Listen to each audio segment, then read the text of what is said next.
Hello, everybody, and welcome back to the Washed Athlete Podcast. It is currently Friday morning, 12:23 in the morning, and we just got back from the viewing of Black Panther, Wakanda Forever. It's a little bit late, to bear with us, but we wanted to give our initial reactions to the film, give some spoiler thoughts, some spoiler-free thoughts, and just kind of our overall impressions of the movie. If you're new here, we are the Washed Athlete Podcast. We are a group of 5 guys. There's only 2 of us right now because we were able to see the movie tonight. If you like what you see in this video and this is your first time seeing a video, which it may be because we're covering a big movie, please go check out our other stuff if you like it. Drop a like, comment, tell us what you thought about the movie.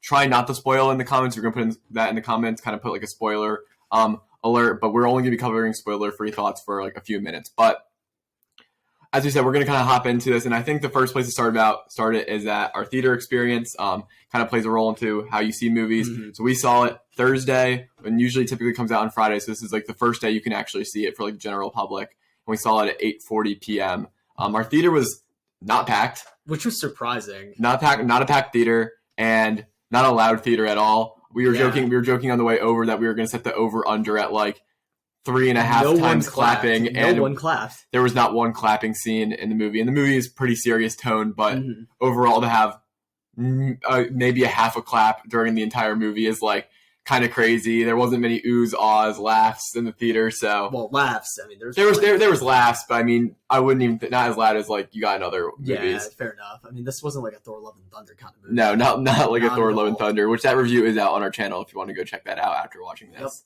Yep. So we are going to hop into spoiler-free thoughts. We also cover this on our Instagram a little bit in quick sound bites. But Raj, some spoiler-free thoughts, overall impressions, generalized the movie.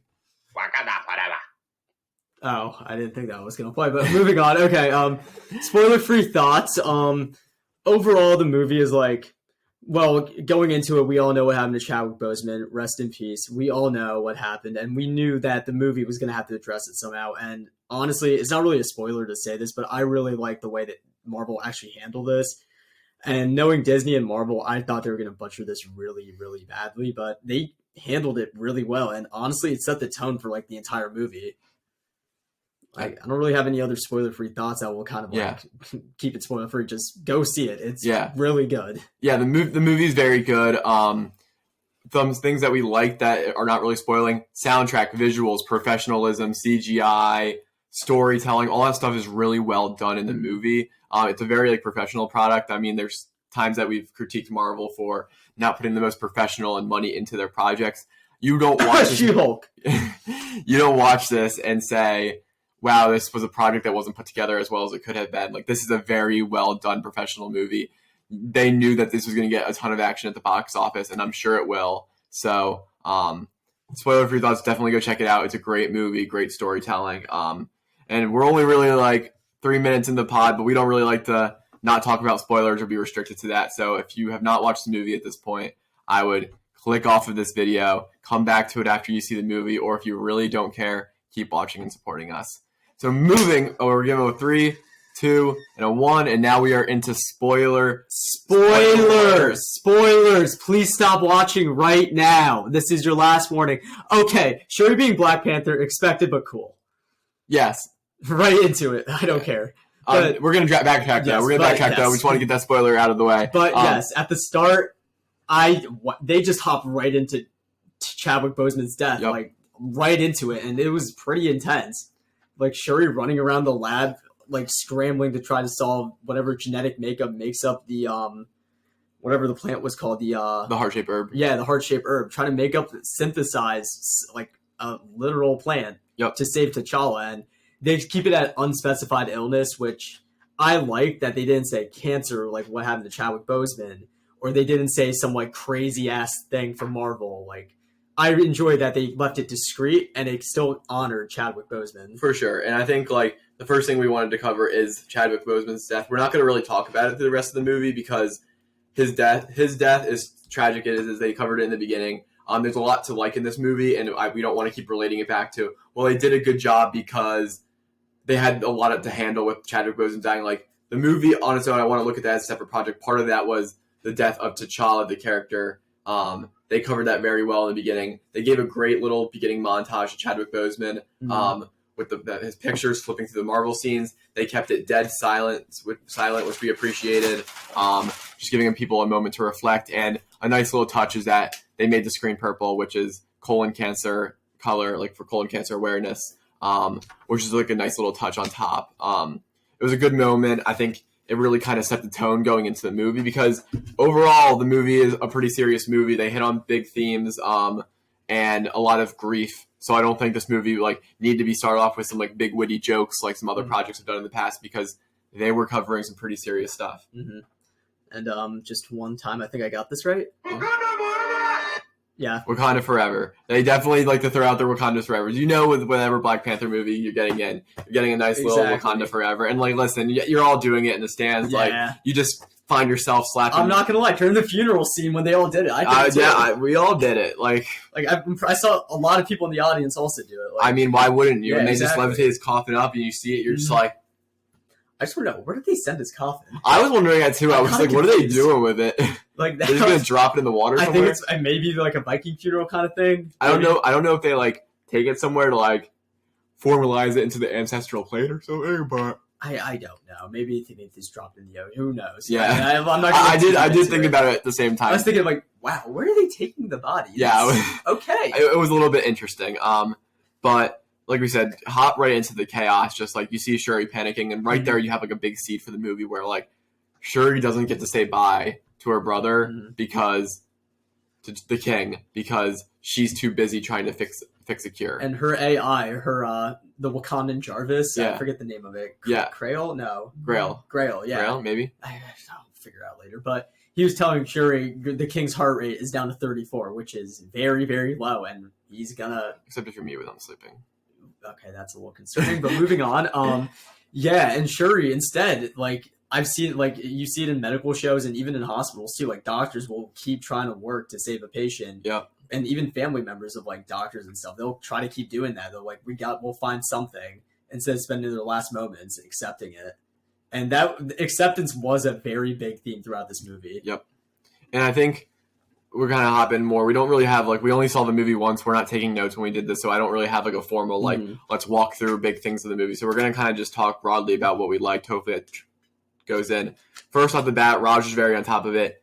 Soundtrack. Oh, my God. This soundtrack was... The soundtrack for the original Black Panther, goated. Kendrick, J-Rock, and all of them on all those songs, very good. This soundtrack, I would say, it's very different in terms of the somber music compared to King's Dead and all those songs, because one big thing is this movie is a very serious undertone for the entire movie. Yeah. And the music correlates with all that too. Like, even when you go into what was their Atlantis called? Takalo? Takalo. Yeah, sorry, we're gonna butcher the pronunciation. I was practicing a lot during the like movie to like try to get this down, but I just couldn't get it down. But I think it's Takalo. Raj's gonna look it up right now. I don't want to butcher this the rest of the time. What's the Marvel Atlantis called? Where is Namor from? That's okay. We're just gonna keep rolling. But basically, like everything that was going on in the movie, it was the music itself.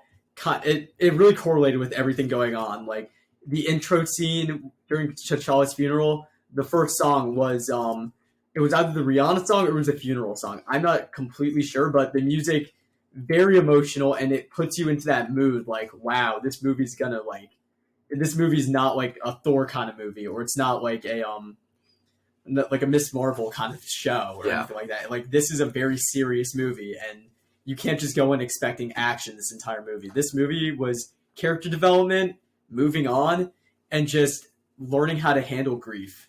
Yeah. Was the main themes of this. And you had outstanding visuals throughout. It always looked stunning. They had a lot of cool camera angles. Talokan. But yeah, they had a lot of big visuals going on. Like, the movie just looked really professional made. Raj saying in the car over here, we don't have our professional CGI expert Peter on set today, so we will not get his thoughts on that. Maybe he'll pop on for a mainline pod, and we'll just kind of like throw that in there, so you should look out for that. But the CGI looked pretty good to me. I don't really have a keen eye for it, but it was pretty good. Everything looked good. Costumes look great. Yeah. Like just the scope and the vision. I mean, they have Ironheart's character with a really cool costume. They have Okoye and I don't remember her partner. I don't remember. But they had very cool costumes. Shuri's costume is obviously very cool. And just again, with just being in Wakanda, with this Black Panther got a ton of praise for this, but like their costume work from all the different tribes, all the different nations. They won an Emmy, or not an Emmy. Yeah, an Emmy for this, right? Yeah. So like again, you're just bringing back all of those people, all of those like good ideas, and it shows off in the movie. You just feel very immersed in it. And part of that is we're going to a new area. What, Talokan? Talokan. We're going to Talokan, and again, like they had this kind of scene where they just do exactly what they did in Black Panther 1, where they just explore lands, just explore Talokan, and you get to see the scope and like what they create, and it looks really cool. And you can even see Shuri when she's there is like, wow, this is really cool. This is a very unique little place, and you feel invested in kind of understanding what these people are about.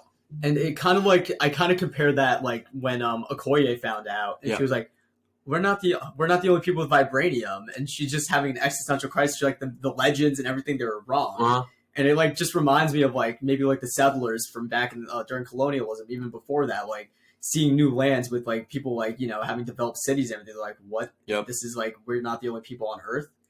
Like that, and just everyone in Wakanda having an existential crisis, like. There's another superpower with vibranium who are also blessed by an herb that turned them into these people. And you can see the parallels between the Talokanians. I don't know what they call Talokanians, Talokanians, whatever he calls his people, and the Wakandans. There's a very similar parallel between both of them because you can see Namor is a lot like King T'Chaka, will do anything to protect his kingdom and his people and keep them secret from the world.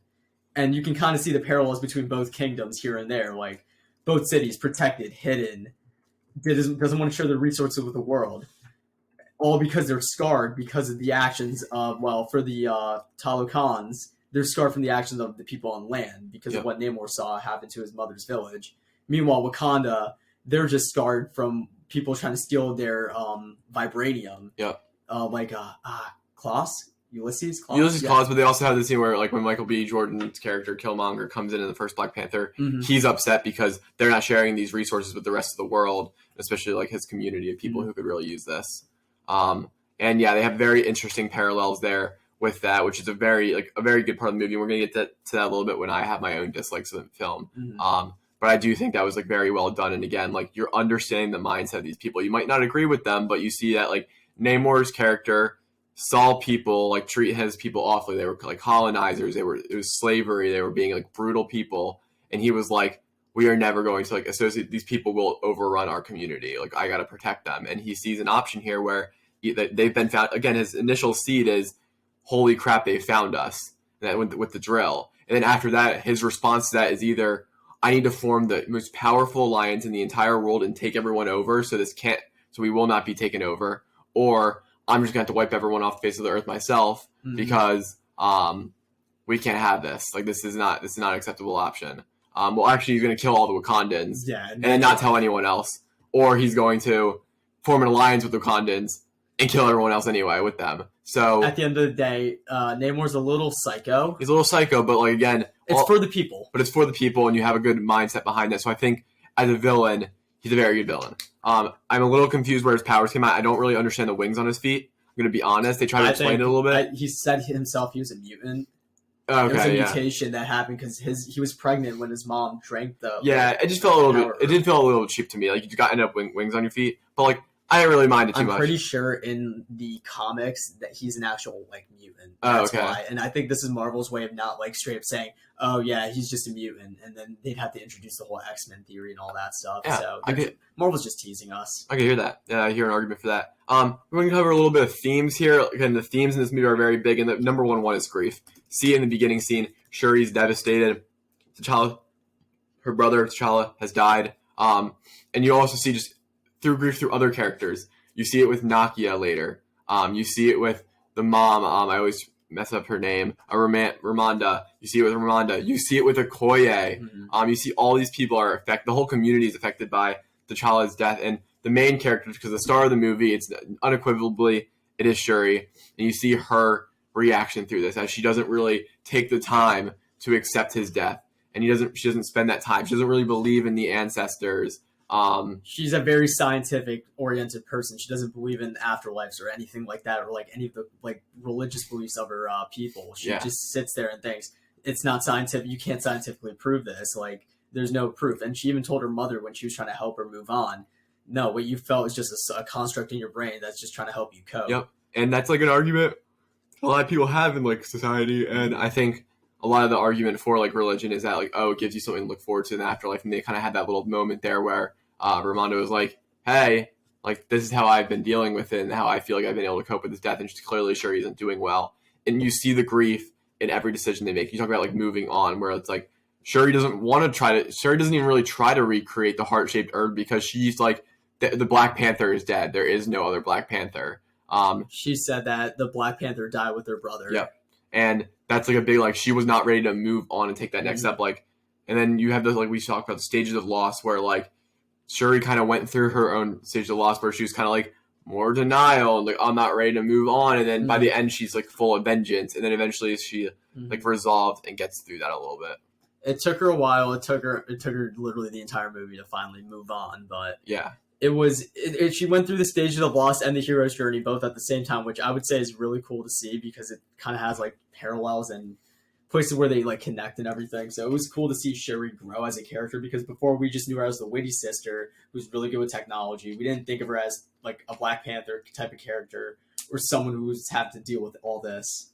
Yeah, I think that, I mean, obviously Chadwick's death had accelerated this kind of timeline, but like, they even did a great job accelerating this character to the role that they were in, given that, like in the first movie, it's just T'Challa and Shuri are like dapping each other up. Shuri's being witty with all this technology, and by the end of the movie here, she is Black Panther for Wakandan Kingdom that's on top of the world.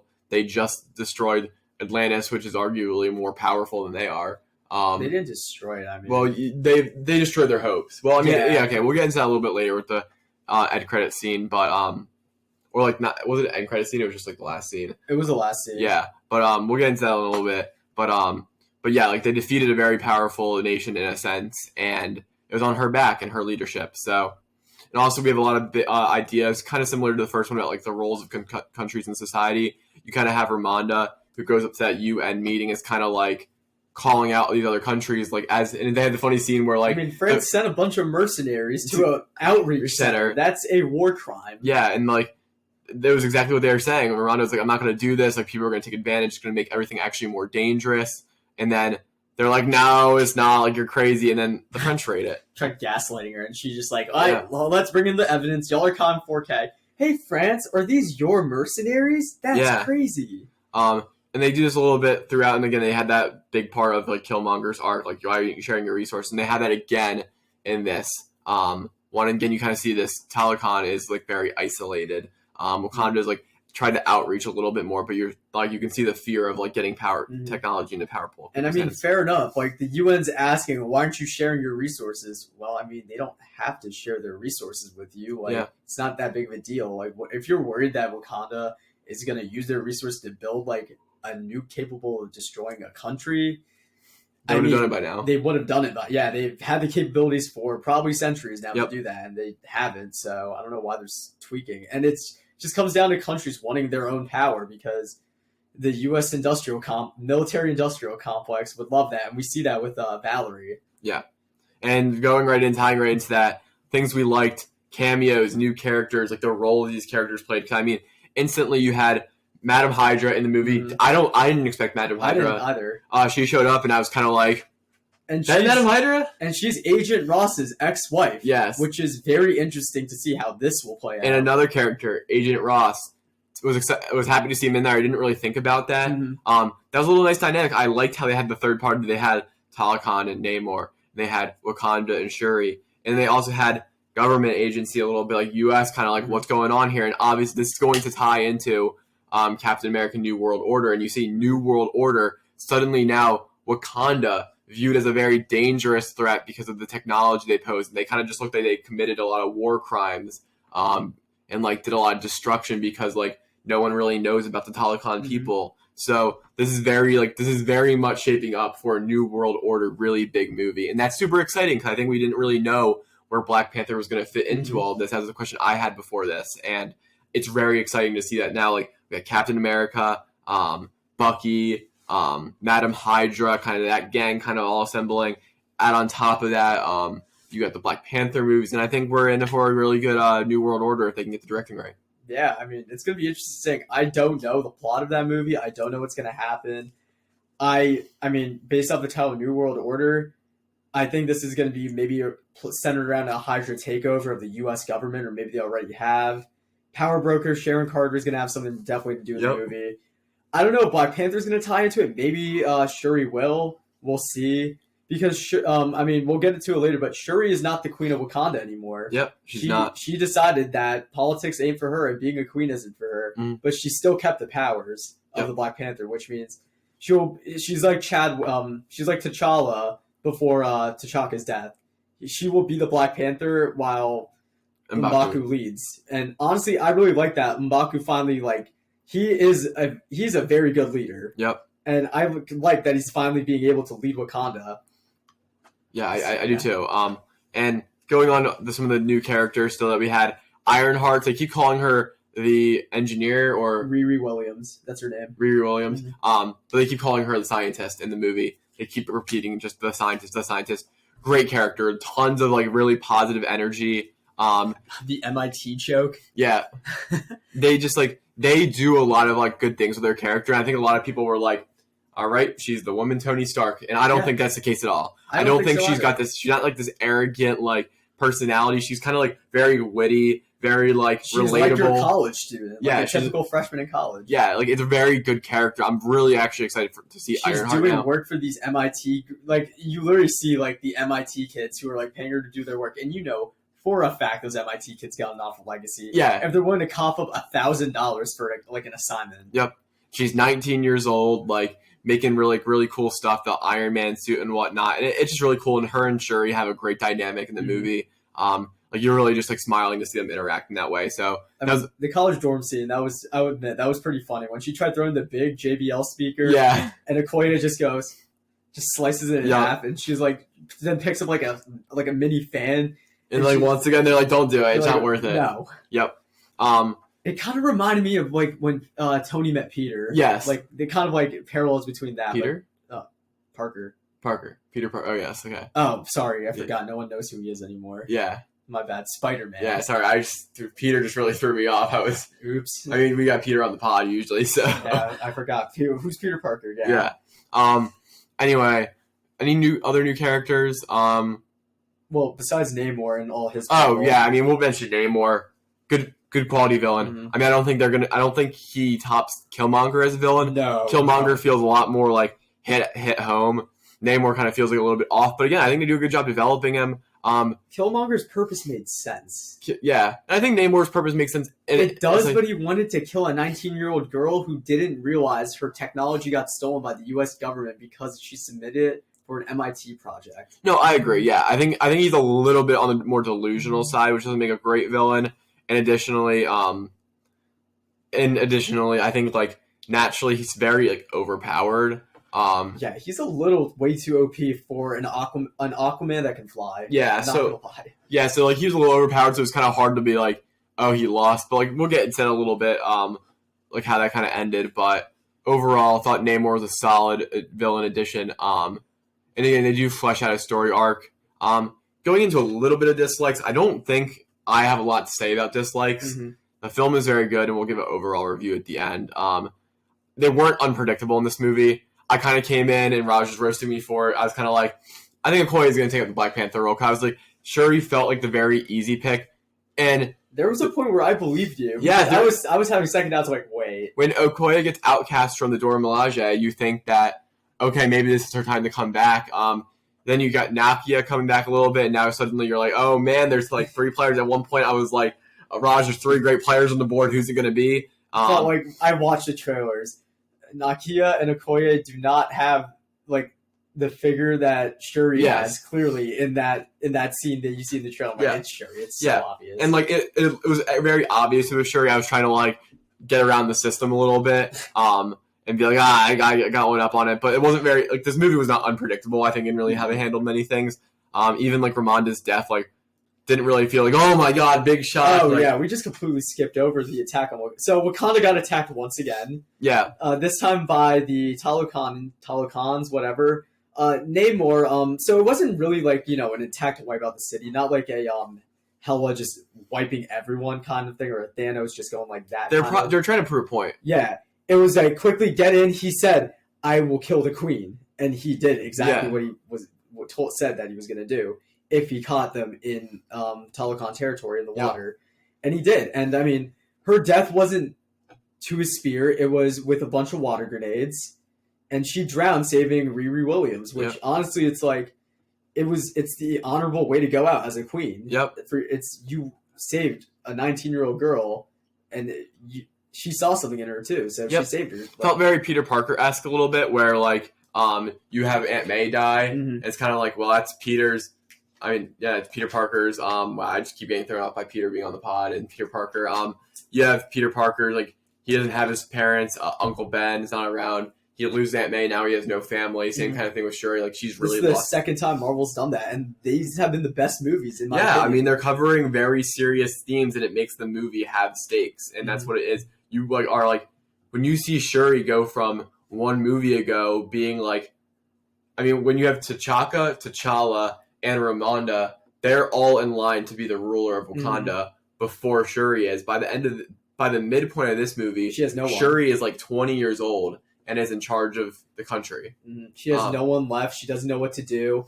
And, I mean, it does come back. She can't handle her grief because of T'Challa's death. And she tells her mom, if I let these thoughts take over, I'm going to burn the world down. Yep. And that plays a big part into 3/4 of the way through the movie when that scene did come up. The one where Riri Williams and Shuri, they both did their own projects.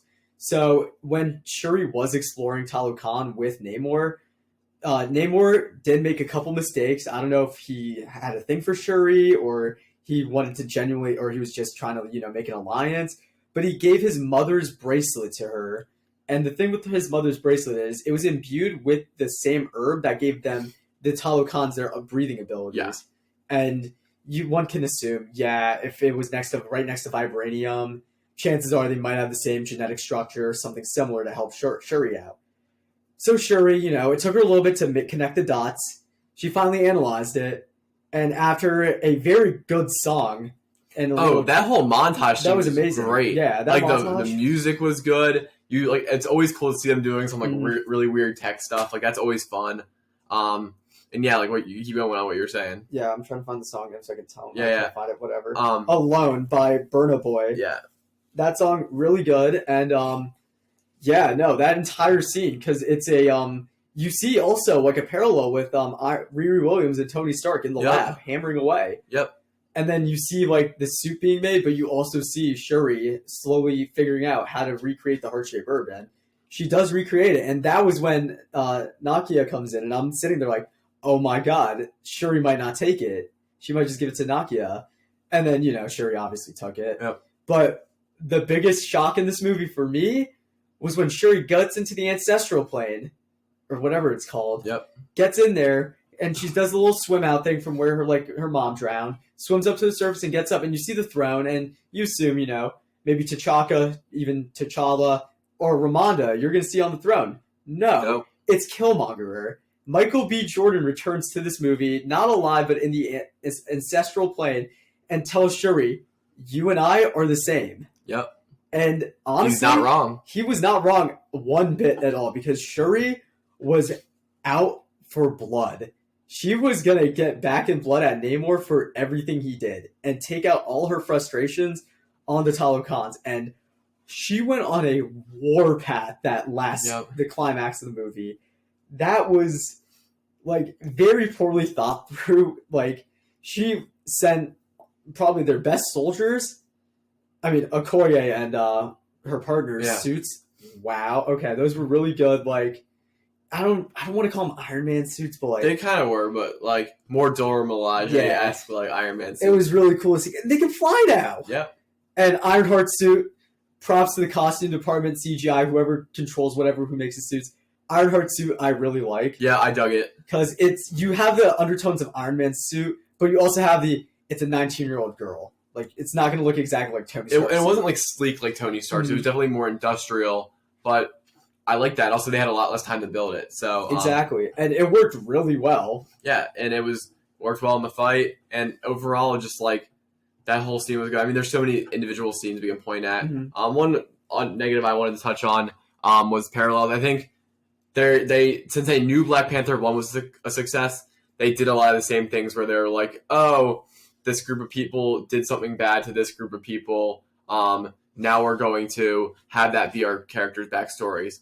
Like that's what kind of happened with Killmonger. That kind of what happened with Namor. And they kind of attack the same themes.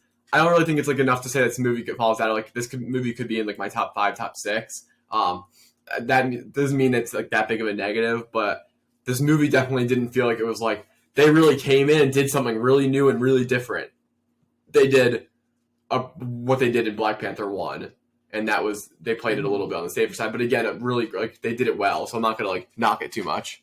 See, I'm gonna disagree with you partly on that because this movie wasn't intended to like shock the MCU.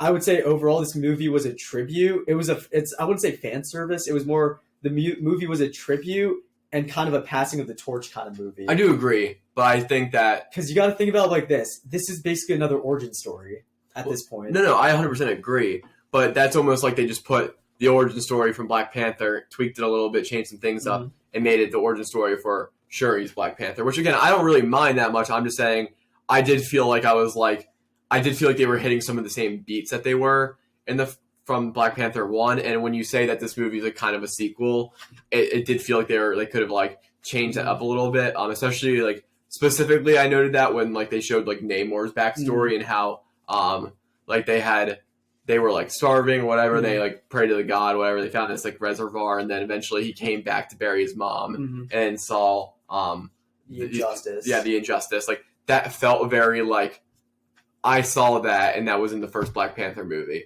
But again, not a lot for me to criticize. Well, I mean, there's not much you can really do though because that was straight pulled from the comics. Well, listen, I'm not going to comment on. I'm not going to. I don't read the comics. I mean, I don't either. I just that's what I would say about the comics though. If I still read them. So, but again, like not a big negative, just something that I noticed. Like it didn't feel like a whole new original thing. I just don't think they definitely did not want to take this path. If Chadwick Boseman was still alive, this was not the path. No, exactly. 100% agree. And it would have been like a different kind of sequel. Maybe it would have been something else with Namor, something different. But they had to. I mean, Marvel had to, switch gears a little bit, and they made it work. I mean, they did a great job because I think this movie probably surpasses Black Panther 1 for me, which means they did something right because they made a better sequel. I just need to figure out where this goes on my list. I'm definitely I need a rewatch. If I need, because granted, the first time I always watch a Marvel movie that's new to me, I always sit there. I'm like, wow, that was like that was fantastic. But then I have to rewatch it, and then I start nitpicking. I'm like, I did not like that. Yep. We're gonna run through some characters real quick. I don't want to like miss anyone. These are some big names I found. Shuri, we talked about it. Star of the show, great character. We forgot. So Shuri in the trailer, you see her suit and you see yellow, and no one really kind of clicked in their heads. Hey, Killmonger wore yellow. No one really thought of it. They just thought, oh, they're just trying to give her a different color suit. Great. No, she didn't make her a new suit. She went to the little vault of Black Panther suits, walked past T'Challa's and T'Chaka's mask, and goes to the back row and takes Killmonger's suit and wears it, which... Well, like her rendition, like the female rendition. Well, yeah, I mean, it's vibranium. It's a vibranium tech. It can mold onto anybody, so... Yeah. It's still Killmonger's suit or whatever it was, but you still see it and you're just like, oh my god, that's why her suit's yellow. Yeah, it was... Like, the pieces started to click when you, like, saw the ancestral plane scene, and you saw her go down and get her suit, and you were like, oh... Oh, she's about to go on a warpath. Yeah, and that's exactly what like that moment felt like. And again, like we're not pointing out every single instance. Shuri was a great character in this film. They did a really good job, and she climbed up on any kind of character tier list ranking that we will do in the future. Nakia, she's really hidden for the first part of the movie, and I don't know if this was because there was an issue getting the actress on set. Like that could have been a slight issue, but eventually you see that she's in Haiti and she kind of just like disappears from the world. Well, we do get an explanation of how all that happened. And I'll point that out in a second. But overall, once she gets back from Haiti and does the undercover mission, great character. Like again, they really built on what she did in Black Panther 1. And then at the post-credit scene, you see that she had a kid with T'Challa, and they were kind of hiding him out in Haiti because they didn't want him to deal with the pressure of the throne. And I think that we didn't want him to deal with the pressure of the throne. I was like, that hit a lot of beats right for me. Like, that is the most T'Challa thing to do because he had to grow up with the pressure of the throne. He knew he was getting the throne, and he had to grow up knowing everything he did had to have a purpose behind, being a great leader. And he didn't want his son to have to grow up. He just wanted his son to have a normal life. And his son, he did educate his son on Wakanda history. Like, he did say, I'm, whatever his name was, son of he said, because I forget what they were calling his nickname was, but he says, I'm actually Prince T'Challa, son of King T'Challa. Yeah, something like that. And, like, Shuri's just like... Yeah. So he's not, like, uneducated. Like, he's not...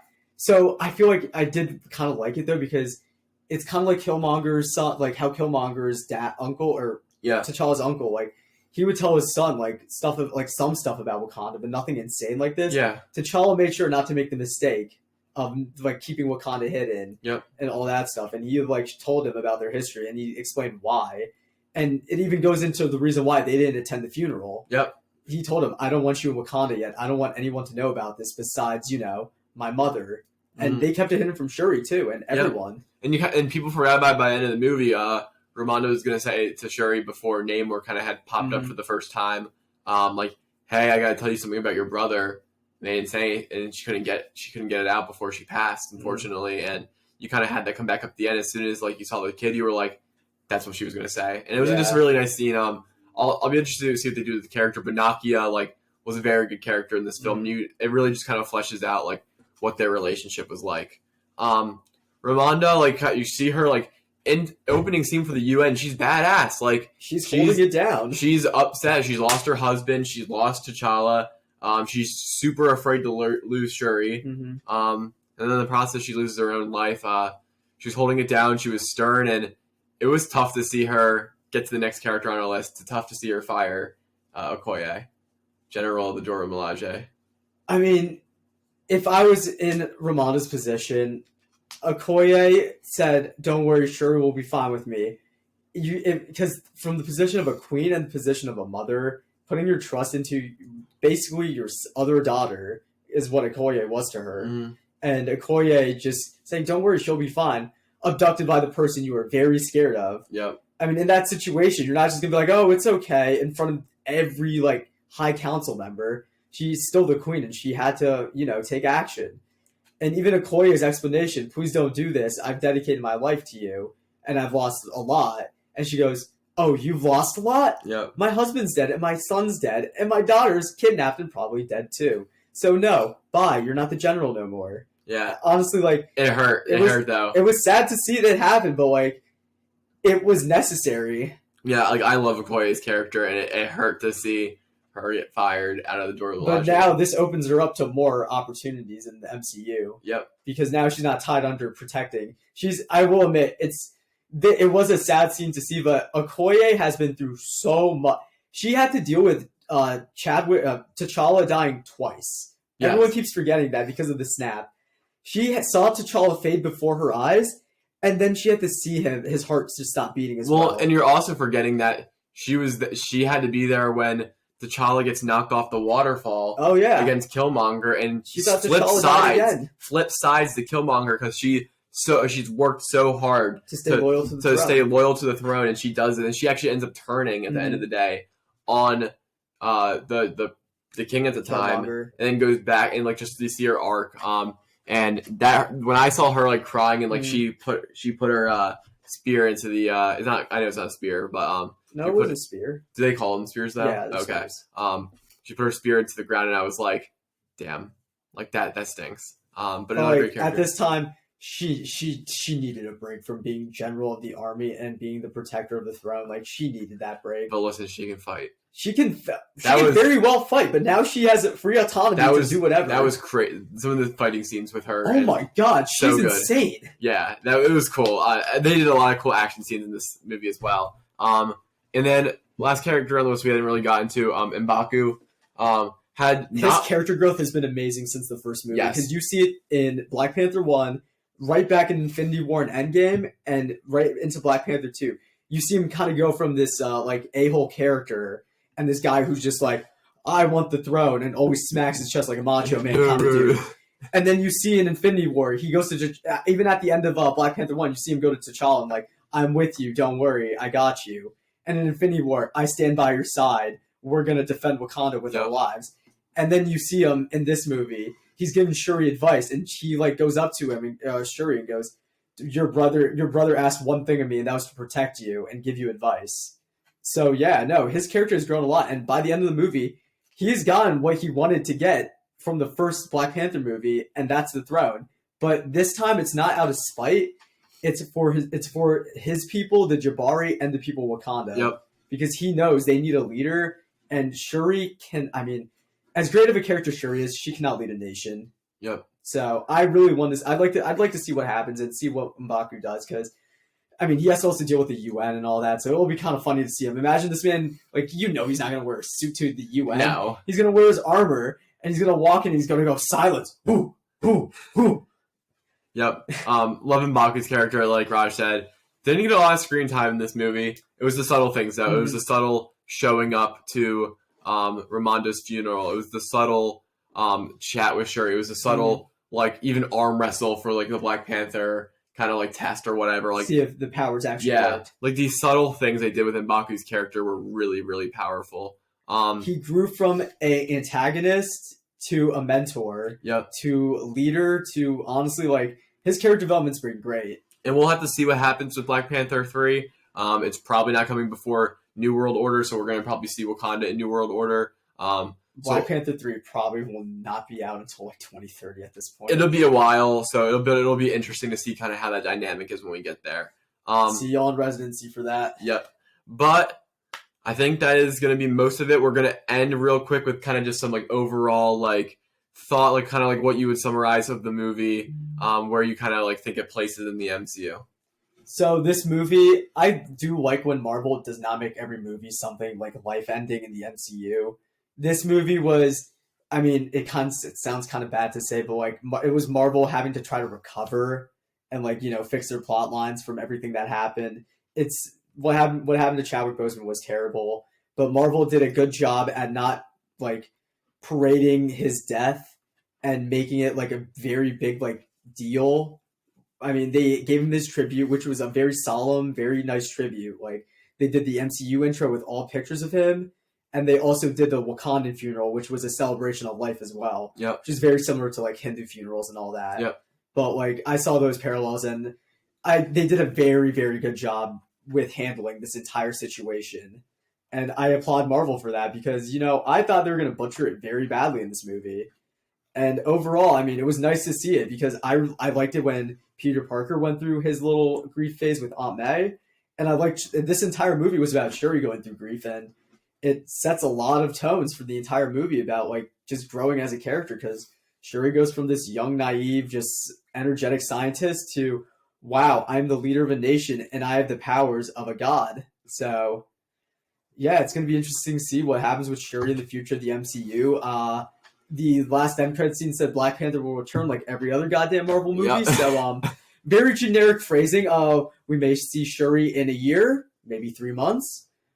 Maybe 5 years at this point, or whenever Secret Wars come out. I don't know, but we'll see the fate of the Black Panther and Wakanda. Yeah, where do you place this movie, you think, like tentatively? Or just give us a range? I really enjoy how they handled the death, and I really enjoy the themes of this movie, because I don't really look too deep into like all the stuff, so I think I'm gonna give this 3 and knock something down. I really like this movie. Yeah, I'll echo some of the same points. Maybe this is going to be like a little clip for Instagram so that I don't give any spoiler thoughts again. There's never a time in this movie where I doubted their storylines. There was never a time in this movie where I thought the production value was bad. There was never a time in this movie where I was concerned like characters were making like decisions that didn't really align with their values. Like everything made sense in this movie. The development was fleshed out. The characters were well done.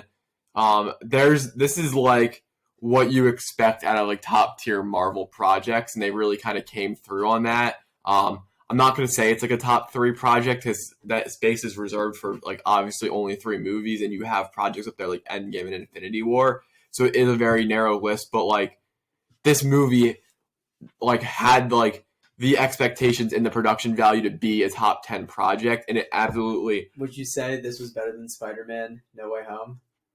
I'm not sure if I would say that because of spectacle. Mm-hmm. That being said, if Spider-Man No Way Home is my 3, this is maybe like my 5, my 4. This is a very like well done movie. I'm putting this in the 4 to 7 range. Tentatively, Fair. I'd have to go back to my list, but I'd have to rewatch this movie too, just to like nitpick because I did it with all the other ones. Yeah. But we'll see. I mean, you can't say enough good things about this movie. There was never a point where I was even like, my eyes were down and I was like, what am I watching here? Or like, oh, I've lost interest. Like, I was just locked in all the time. Like, I checked my phone 4 times because of fantasy football notifications. That's it. Like, I didn't go on like any social medias or anything. I was locked in. Like, this was not like Eternals.